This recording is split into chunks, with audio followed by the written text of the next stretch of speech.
You're listening to Africa Business Radio, where you get up-to-date insights on the Africa business landscape.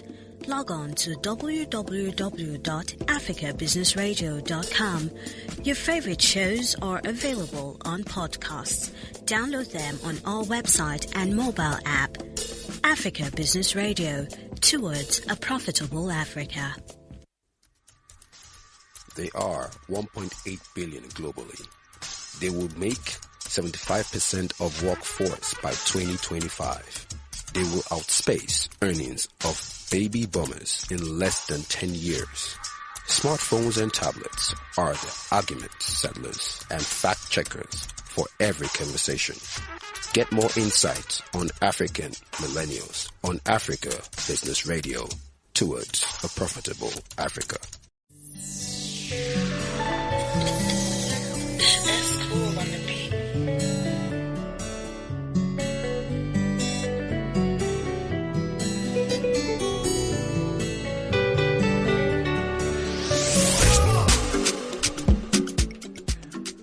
Alright guys, how we doing? I'm sure Friday is kicking so good. I mean, how has the week been? With all the events that are happening, I hope you all are staying together and keeping, safe as possible. It's the African Millennial Radio Show with Tom Wally on Africa Business Radio. And, our last episode had this very, very interesting conversation that started up a hill, and we were about picking when I said, guys, you have to go, right now, because it was almost time. And yes, we have our guest in the studio again, Dr. Jide Oyegbile, and I think what we're talking about the last time was people making sure that they invest, in themselves. Or is it putting your money where your mouth is? Yeah, pretty much. Pretty much. That's what it feels like. Sorry, first of all, welcome. How's your week been? It's been good. Fine. Okay, shooting, normal things, writing scripts. As usual. Yadi. Hope you saved the life. All right. Yeah, well, somewhere. All right, so let's just dive straight into, where we stopped last week. Right? Because I don't want us to have another situation where, guys, you have to go. You talked about doing things yourself, right? Yeah. Going into the industry, right? Not necessarily waiting for some people to give you, learning, lighting yourself, learning. Did you say you were learning color grading yourself? Editing, like in editing, yes. Yeah. Learn all those things yourself because people are quite slow. And then you talked about the fact that many people just want to leave things to other people, right? Yeah. Or just wait for the money to come and everything. Sorry, can you just continue with that thought? I have some things to say. I have some examples to cite. Okay. Right? But I still want to just hear some things from you. So, pretty much I started learning stuffs because, is it that they're not getting your directive, your creative process? And, of course, with Nollywood, the pay is not usually what it should feel like. So a lot of people feel that they're just compelled to do it. And doing that way, you will not sense the spice in the product at the end of the day. And when we're talking about investing in yourself, I mean, I would say as an actor, I commenced my acting career in Nollywood, right. Lagos, April 2018. And you've gone this far. Yes. Wow. And I can only say the things that have worked for me. Mm-hmm. And it starts from me investing in myself. The moment I came to Lagos, April 2018, for Nollywood, I had already produced my own short film where I played lead. Not one, a couple of short films. I had made mistakes. I think you did some things with Mr. Tunes at some point. Yeah, Mr. Tunes Patoma, yeah. So I'd work with friends. I called guys that I felt can act, those that can act. We just need to create something so that people will see that I know what I am doing. A teaser. Do you get? A teaser. Yeah. Right. You write a movie, you give me the money, the express and everything. I direct the movie. Mm-hmm. How are you going to write? A film by who? But director. A film by the Told me Wale, because I'm the director. No matter how much you drop to me. Yes. Okay, so we established that, right? Yes. Is it a problem with people? I think it's a problem for people that are not smart. Because what will happen is, since I am the producer, I will simply write a Jide Oyegbile production. Okay. And then, if you like, write a film by, it's fine. Since you're the producer, it's a Jide Oyegbile. Yeah, so it's a Jide Oyegbile production. But then a Tomi Wale film. Yes. And as a producer, I can decide if I want to name on the poster like that. Why? That's why I said you have to just be smart. A producer is one selling his film. But the thing I won't do is write a Jide Oyegbile film. I will just write under a Jide Oyegbile production. Okay. So if the name is not peppery enough. For example, if Steven Spielberg, for example, director and the producer, one of the selling points of the movie is of course. So that was everywhere. So you have to also be out there also, to an extent. Okay, so now you were talking about doing all these things yourself, right? Yeah. What do you think Nollywood can do, or what do you think you can do to attract an investor? There's this thing about, we need money to do stuff, finest things and everything. But what do you think, right? Yeah. In your experiences, I mean, you've grown from quote and unquote not knowing anybody to really, really being a force to reckon with right now. Out there, right? In 2 years, right? With all of this and the things you've seen, what do you think a movie person or someone who is trying to hold some ground in the industry needs to do to attract the right investors? Okay, so I'm going to break it into two, for the actors and for producers in quote. For actors, the least that you can do is to make monologues. Do a well shot monologue that you can put out there and also promote on Instagram. There's promote output in there. Tag them on the posts and promote. If it's really, really good, people will comment, and whenever they comment, those that you tagged will get the notification and they will come and say it. And if it's not that good, you know yourself, and then you work on yourself and you get better. And like every other business, once something that is good for your business, you're going to get it. So if you are very good and it's obvious, somebody would put you in their film. No way. If apart from monologues, the other thing you can do is to invest in a short film. Get your guys. The other people around you may not exactly be good, but you know why you are selling the short film, why you are in the short film. There's always a purpose for a short film. It's usually to prove an idea or to show something about a particular creative. If you are a producer and you want people to invest in you, if you have a very grand idea and the film budget is probably going to be like 120 million and you don't have 120 million. First, there's something they call a proof of concept. Look at the film. What 2 scenes can I shoot in this film? Go and shoot that 2 scenes. Shoot it extremely well. Let it look mad. If you show the film to a good investor that actually has the money, it will shoot the film. Once they have seen it, it's difficult to explain, and nobody wants to sit down and read a lot of scripts. Now, when you said mad, like making mad, what you said in plain everyday English is let it have a high mark of quality, attention to details, excellent, originality. Now, I used to see some things. I follow some accounts on Instagram, like Filmthusiast and co. And what these guys do is they just bring out different points in movies, and they will call this. There's this approach where the subject is static, but then the environment is either moving in back and forth. So they actually, give in the caption they explain how those things work. Things like that. My kind of person, I'm just interested in things like that. Right? Doesn't mean I'm trying to be a filmmaker or stuff like that. Now, I saw a post one day. It was a 1922 movie, and that thing sort of answered my question about how did these guys grow their value or grow the valuation of Hollywood. These guys did things. These guys, they built what's it called, wood, right, like a carpentry work to do the crane view, to make a particular scene. I don't know how to explain it here, visually and so when they showed the scene, I was like, how did they do this? Then when they finished showing the scene, they now showed the making of that scene. I was like, so this is my question. With what we currently have in Nollywood, why is it that you can't actually sit down and shoot something extremely good with the equipment you have right now? Because this is it. Excuse me. I want to ask, the equipment you have right now in Nollywood, did Hollywood have those equipment in the 1960s? No, definitely not. But you can see how Sound of Music was made.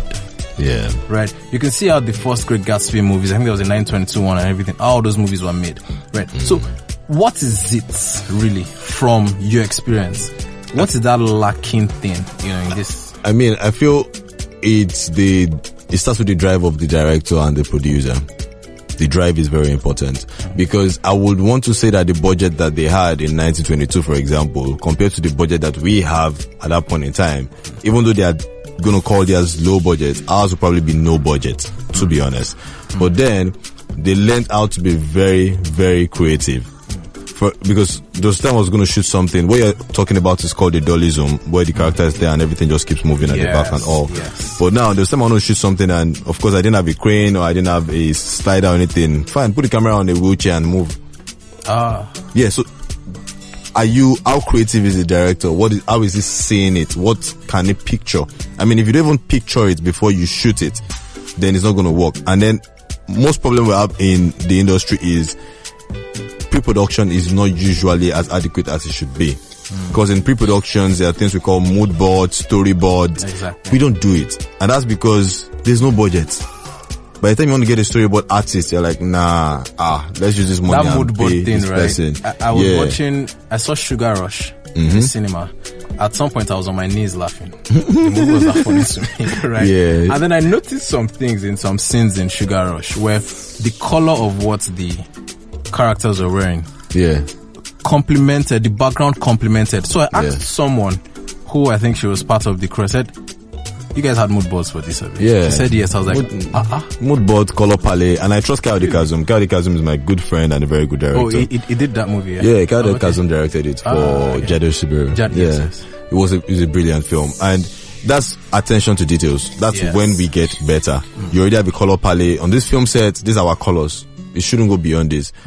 Subconsciously to the viewers, it just gets visually appealing. You don't know why. You can't explain it. But when you go back and you ask the director the creative process, then you start realizing, okay, because it's a romantic scene, they're only using yellow, touch of red, pink, so you don't know, but you just warm up into the scene. But at the point in time before in Nollywood, it's just like, any color, what color do you have? Bring it, bring it. It's fine, bring it. Come, let's go, shoot. Do you get? So pre-production is a in fact, I tell people, if you don't have money, what you need to do is focus on your pre-production. Because that's where you're going to save yourself a lot of problems. Pre-production is key. Break down the film, how you're going to shoot it, do location recce. People don't do location recce nowadays. Location recce means you go to the location you want to shoot. Look at it physically. Sometimes you have to take camera, do camera rehearsals and see how you want to achieve some shots. But because you don't do it, you don't get on set, everything now becomes, gun and shoot. Let's go. Just shoot here, shoot here, shoot here, and shoot here. And then we now shoot feature-length films for about 4 days. What can instill that discipline?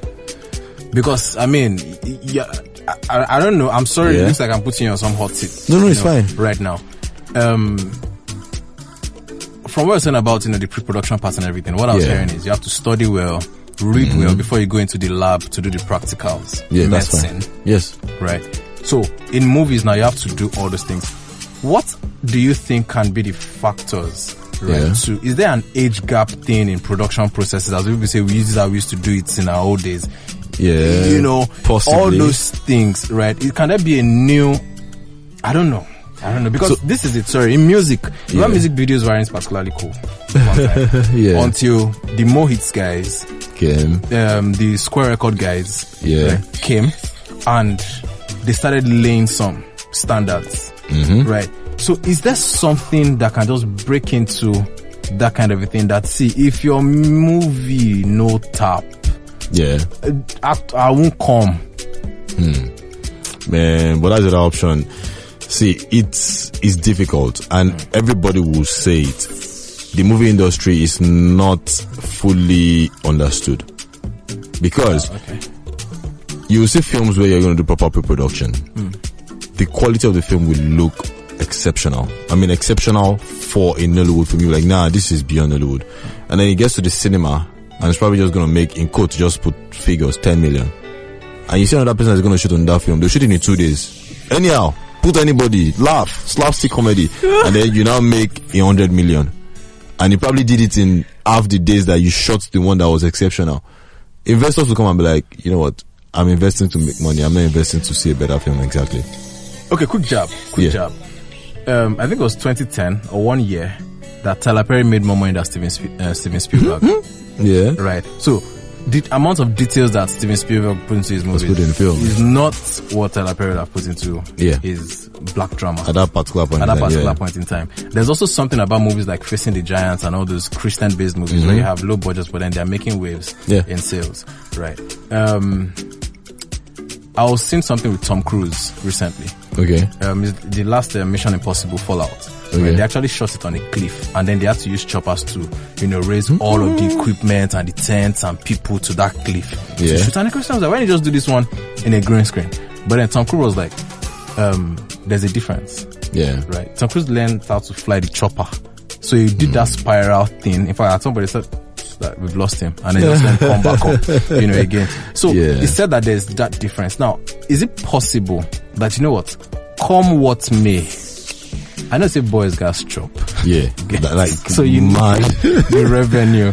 Yeah. Like, is it still possible that balance can still happen? That we want to do the easier approach. We will still stick to excellence, right? And then hopefully the crowd or the viewers will grow in. I mean, I feel like the general audience are getting smarter. Right. So, and I think that is part of what will change the narrative of how films are being made. Because those that really have the money are not the teenagers, for example, now, they are the big elderly people. So whatever you're making a film, you need to ask, who are you making this film for? Okay. And if you want to make money or you want to leave a statement. So if you're leaving a statement, obviously your film can look exceptional. But if you want to make money, it's no longer just going to be your idea. It's going to be, what do the audience want? So even if you see somebody that is really good, if the audience does not want the person and this person will not bring in that money, then there's trouble. And that's why they keep asking, when you name an actor, is the actor bankable?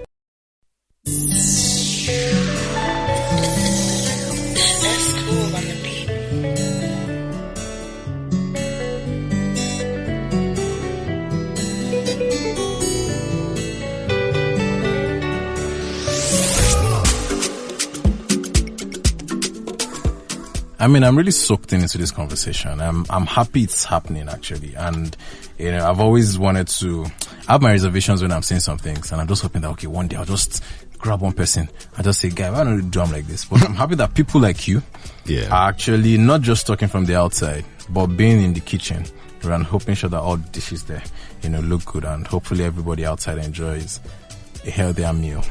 Yeah. Now, with these things, of course, you talked about, being with people, you asked this person to come.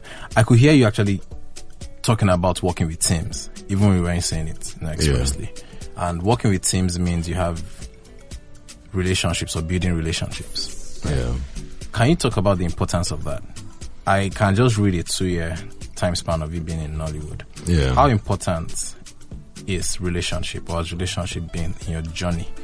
So when you started and what you are right now? I mean, generally, most people will term relationships as networking, to be precise. But then I can say that everyone is open to be receptive to every creative. So when you meet a new person that you feel can be influential in your career, you don't just go there saying, I'm very good, I know how to act, or I know how to light. You need to let the person know what you're bringing on board. How is his team right now? If you come on board, where are you taking his team up to? That way, you are building a strong relationship, and he or she will know that he needs you or she needs you. So it's no longer about you just need the person. It needs to be both ways. And then, like I mentioned, I think that was on Wednesday, about how relevant whatever you bring on board is. It doesn't just have to be a minute value. It has to be significant. And you don't joke with your team. You don't joke with how loyal they are. Okay. Which is why you realize that once somebody works with you, if you do well on their production, they would always most likely call you. Except there's nothing that fits, they would most likely call you. And that's how relationship works. There are a couple of people I've worked with, even before I became what I am today, that till the next 5-10 years, they will keep calling me. I am certain. And it's not just because I am better than every other person out there, but it's because I'm going to give them peace of mind. Okay. And they are relaxed with that situation. And as much as they call me for their jobs, it's not going to change their value negatively. It can only go positively. So that loyalty is key. And most producers, go check it, especially in Nollywood, even Hollywood, they tend to be loyal to people that give them peace of mind. Like Quentin Tarantino is to Leonardo DiCaprio. Well, but because I see a lot of young actors complaining, why is it that this producer is always using this person? Or God, before they started using the person, where was the person? What did the person do before they started using the person? And then they keep telling people, network amidst yourself. Don't necessarily network up there, because those around you are the ones that will get up there. And because you didn't network with them, when they get up there, they don't know you. And you start feeling like, this guy we will know before. He don't know you because you know help him. It's true. You know did it that time. So most of my friends, because when I came to Lagos, there was this Accelerate thing. I was among top 20 Accelerate filmmakers. I pretty much worked with everybody in that team. Most of them were not big yet, but now their names are everywhere. Amasamis has won AMVCA, Bola Akambi has won AMVCA, and these are my guys. And as of then, they are not yet there. But if they're going to make a film in the next 2 years or next year, I'm on their radar because I've always been there with them. So network amidst yourselves and not necessarily saying, I have to network with Kunle Afolayan. You have to network with this. These guys are there, but it's more important to network amidst yourself so that loyalty is there and that relationship is strong. So like being a tribe, actually, for pretty much for the next one. So we say that it's important. So which is more important, focusing on building your tribe or being everybody's tribe? You know what I'm saying? See, I think you need to focus on building your tribe and also bringing value to any production that you're on. So even if you're not on their own network, because you bring value to their own production, they will still call you. I mean, that is awesome. Now, of course, there will be opinions of people right, in this journey. How do you handle that? Interesting thing is, when I was in school, I held a lot of positions, and in my final year I became the president of my association. And when I came out, the techniques I've always used there is what I use in the creative industry, because every single creative are usually very, very, very sensitive, especially with whatever their opinion is. So if a light guy tells you, or a gaffer says, I want to put this light here and it's from the window. If you tell him, that does not make sense, it literally might not make sense, but he's not going to take it as creatively does not make sense. You don't take it like you're saying shit. Say that. Yeah, exactly. Do you understand? So instead, I use approach of, if I want the light to come from point 3, for example, now, I would sit and like, so Gaffer, what do you think? Where should we light from? So if he says, what about 1 or 4? I'm like, that's really, really nice. Look at 3 safe now. 3 is not bad. You will not look at it like, I said, look at it very well. I will make it feel like it's your idea. And then you will end up saying, yes, let's try 3. Let's try 3. You think it's your idea, but it's actually my idea. So that way, we are not going to fight at all. We will just keep moving. So I'll tell you, the editor, what's going on? You like this sound, Abby? The sound not too, so maybe just add like 2 kicks. The kicks not there before. Maybe just like 2 kicks. Yeah, add it. It's your idea. But eventually it's a collective thing. And pretty much that's what the director does on the team. The director doesn't have to be the most intelligent person, but he needs to be able to know how to connect everybody on the team for a particular goal. I mean, that's now the eventual picture for you. Right. The eventual picture for you is what? Just give it a shot. I know it could be wide, but just say part of it, whatever comes to your mind. Everybody's landing in mass now. I know you want to shoot a feature film there, but then what's the eventual? To be honest, I think it changed all the time, but the last I can remember was I felt like at a point in time I would want to have a whole city that would just be a movie city. Meaning you're coming to Lagos and everything in Lagos is Redemption camp for movies. Yeah, do you understand? Like it's a movie city. You can shoot everywhere. Do you understand what I'm trying to say? Because that's what Tyler Perry is doing. He built a whole city for film. So yes, let's do it. Let's make it happen. Do you get? But I don't feel there's possible. It's possible. Bad. Because at the point I feel like the way to go about it is just go and meet one of these kings. They have vast land. Look, we're going to develop this community by bringing this here and the rest. But man, it's not easy. No, of course not. I believe once the picture is there. Right? These things, the universe just has a way of just pulling, things you've imagined back to yourself. So you heard it first on the African Millennial Radio Show that Jide Oyegbile is going to build a music a movie city. Yeah. Right. So that when it happens, city or city or city. So when it happens, please, right, please make a reference to this show this day at 2:19 p.m. On the coastal city of West Africa, Lagos, on 7 Milverton. It was said that, and it's going to happen. I believe it's going to happen actually, because Amen. The resources here is really big, and all you just need to do is change in policy. Yeah, right? And so many things just kick from there. Change the policy. They started saying, okay, radio stations can start being independent. Right. Yeah. And then they now also said policy that it has to be 70% indigenous music. I'm talking 94, 95. So that puts pressure, right, on the people here to start. So that was what made Kenny. But that's really good. You understand? So policy can actually change, and then you never can tell. They can just say that if you're buying land in a particular area and it's not for the entertainment industry, they're not going to approve it. Yeah, but if you're not going to allow them to use it for film, and then so you can actually just raise money, and then the dream is happening. Can happen in less than 10. Can happen this decade. All right, thank you very much for being on the African Millennial Radio Show, Jide Oyegbile. Really, really appreciate the time. Yes. Right, I'm Dr. Jide Oyegbile.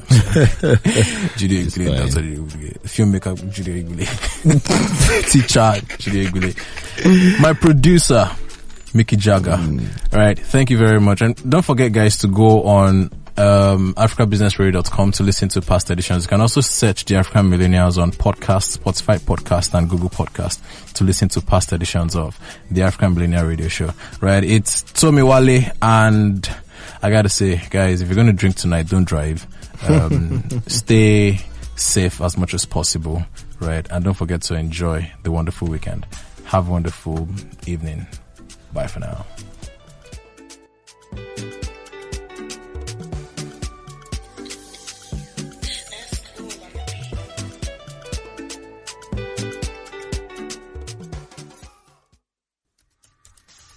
They are 1.8 billion globally. They will make 75% of workforce by 2025. They will outspace earnings of baby boomers in less than 10 years. Smartphones and tablets are the argument settlers and fact checkers for every conversation. Get more insights on African Millennials on Africa Business Radio, towards a profitable Africa. You're listening to Africa Business Radio, where you get up-to-date insights on the Africa business landscape. Log on to www.africabusinessradio.com. Your favorite shows are available on podcasts. Download them on our website and mobile app. Africa Business Radio, towards a profitable Africa.